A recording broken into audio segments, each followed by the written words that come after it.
Assalamualaikum warahmatullahi wabarakatuh. Selamat pagi para netizen di mana saja Anda berada. Salam opini rakyat. Kepada Pak Menteri, juga Pak Prabowo Subianto, saya kasih tahu Pak, jadi orang yang membuat pagar itu bukan nelayan. Mana ada nelayan membuat pagar yang menyusahkan hidup mereka.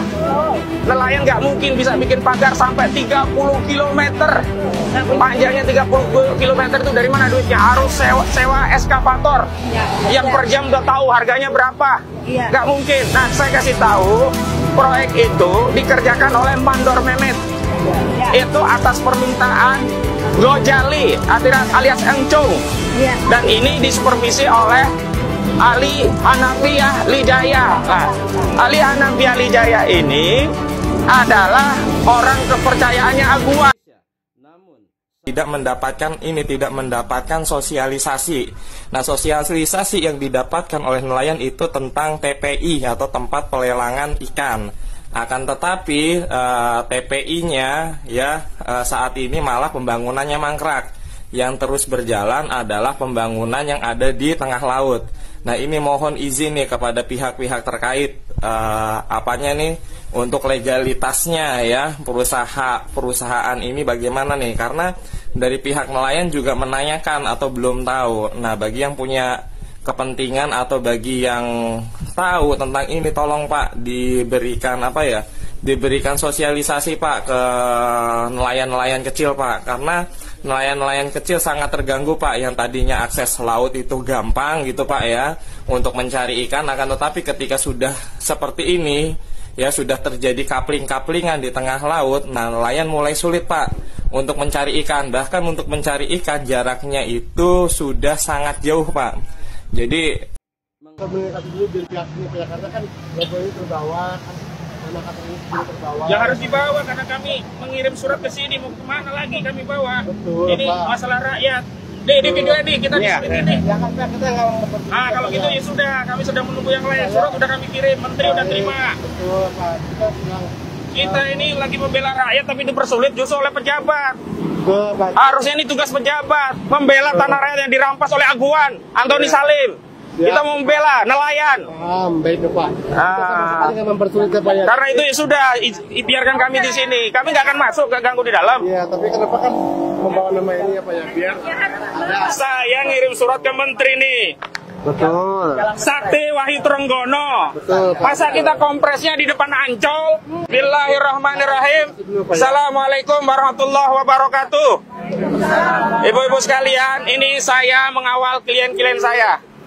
Ini bukan mau maling, bukan mau ngerampok, bukan mau melakukan kejahatan di Kementerian KKP. Kami tadi sudah minta izin untuk melakukan audiensi karena perlu formalitas prosedural. Nah, lalu kami mengirim surat. Dan suratnya tidak di sini ternyata, di gedung belakang. Kami udah jalan kaki.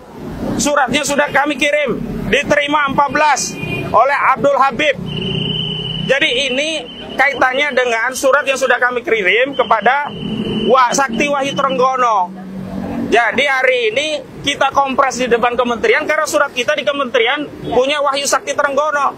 Kecuali kita mancing lah kompresnya di Ancol begitu ya. Baik, langsung saja. Bismillahirrahmanirrahim.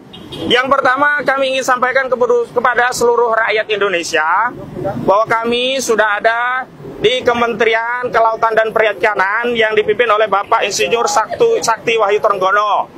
Hari ini sedianya kami bersama emak-emak dari Aliansi Rakyat Menggugat dan semestinya juga ada dari Forum Purnawirawan Pejuang Indonesia, tapi berhalangan karena ada uzur, ada sebagian yang masih di perjalanan.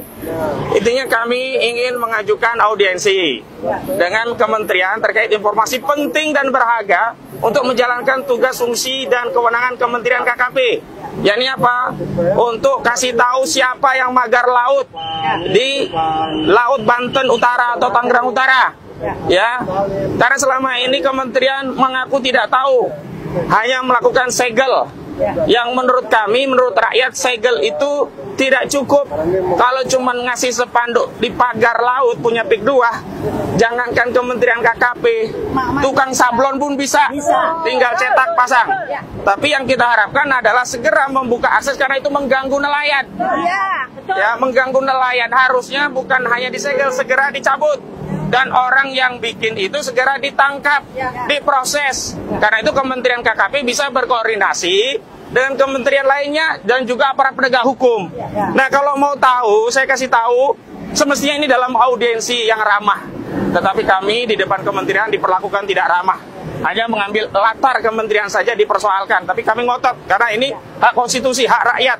Kalau kami kompresnya tentang tadi mancing ikan, bisa latarnya Ancol. Lah ini kami kompresnya tentang surat audiensi yang kami kirim ke Kementerian ya Kelautan dan Perikanan ya.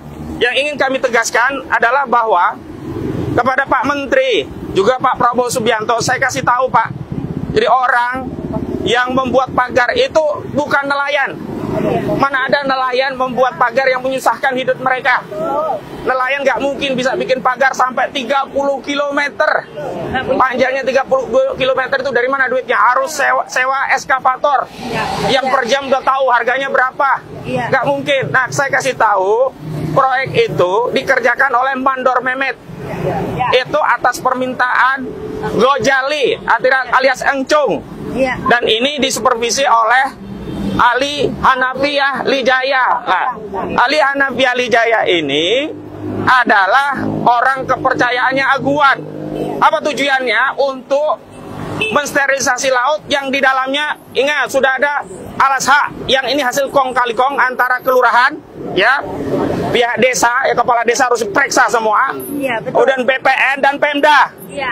Jadi kita minta Presiden Prabowo Subianto untuk membuat tim audit yang memeriksa seluruh kepala desa di Kabupaten Tangerang yang punya wilayah pantai dan laut.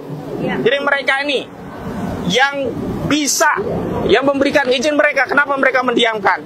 Jadi ada alas-alas hak di pantai dan laut kita seolah-olah sudah korban abrasi dan kemudian mau direklamasi. Jadi ini untuk kebutuhan PIK 2. Tony, orang yang PIK 2, emang ini bukan PIK 2 yang bangun tapi orang lain.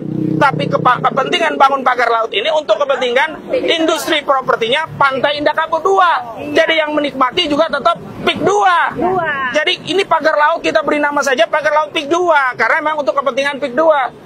Jadi jangan Tony ini ya berdalihnya seperti Aguan, sama seperti Aguan. Wawancara Tempo katanya di bawah banyak mafia. Kami tidak tahu. Iya, banyak mafia tanah. Tapi ujungnya tanah itu kan dipakai oleh apa? Agung Sedayu.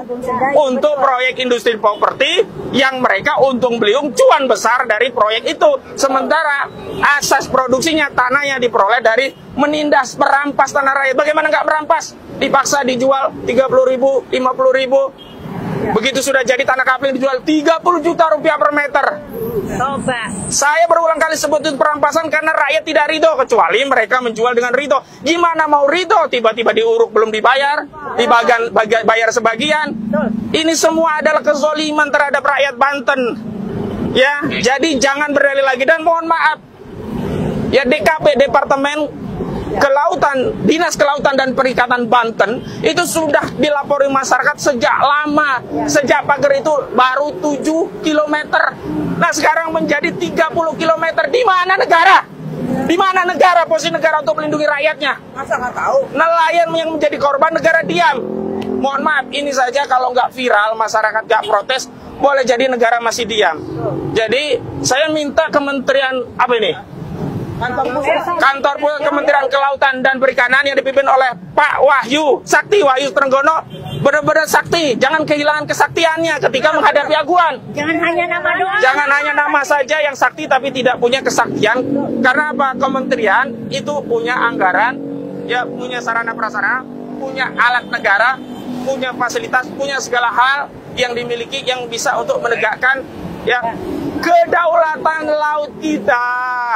Untuk apa kita capek-capek membela kedaulatan laut kita di Pulau Natuna, di perairan Natuna Utara, sementara di bibir pantai kita dekat Jakarta kita serahkan kepada Aguan.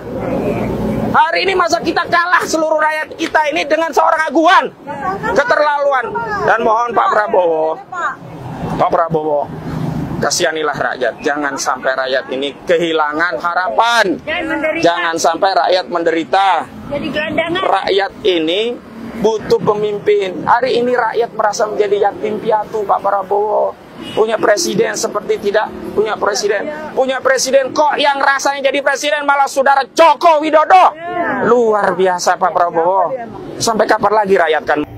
Demikian saudara, apa pendapat Anda silahkan ditulis di kolom komentar. Terima kasih telah menyaksikan video ini sampai selesai. Salam hormat. Wassalamualaikum warahmatullahi wabarakatuh.